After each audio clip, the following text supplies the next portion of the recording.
Hello, this is Mary Cole with Good Story Company, and today we are talking about descriptive writing tips.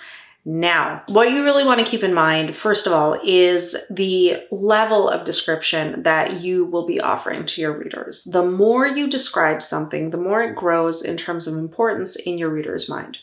And you don't want to play games here. You don't want to describe this cookie in like 3 paragraphs and do all of this work to establish this cookie so that when readers read about this cookie and the ganache frosting and all this other stuff, it will stick out to them and they'll remember this cookie forever. And then it never comes back into play in the story. They're going to be wondering, why did we spend all this time describing this cookie, right? So the first thing that you have to remember when you are describing and you're doing descriptive writing is this idea that how much time and attention and description you lavish onto something, that is what readers will also interpret as they're reading your descriptions. Another tip for you descriptive writers is this idea that these subjective adjectives that we sometimes feel like using, they don't necessarily communicate anything to the reader. So for example, if I say that I'm writing or I'm looking out at a beautiful vista, first of all, beautiful means different things to different people.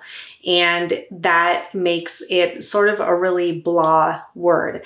I don't necessarily want to pick up a book and read that something is beautiful or marvelous or wonderful. These are blah words. They don't really have any meaning.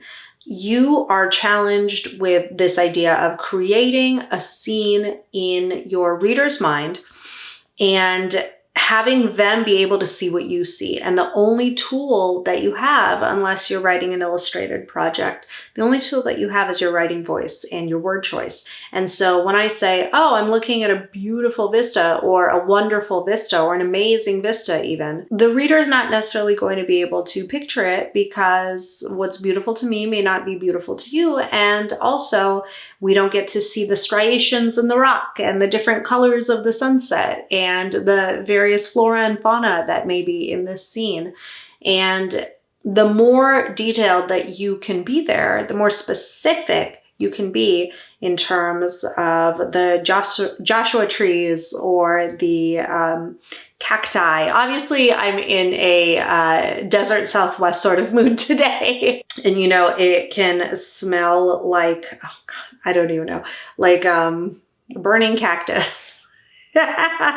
A chimenea full of mahogany. Good thing I'm not a naturalist. But basically, the more specific that you can be about what a character is seeing, the better. And this leads me to my third tip for descriptive writing. Don't stick just to sight. Don't just stick to the things that a character can experience through one sense. Think of all the sensory details that you can weave in for setting the scene. So how about the smell, the feel on the skin? Is it cool out? Is it warm? Is the sun setting and sort of setting its orange rays into the character's eyes? There are so many things just beyond sight that we can get into. In terms of tone, you will also want to think about setting tone with your writing.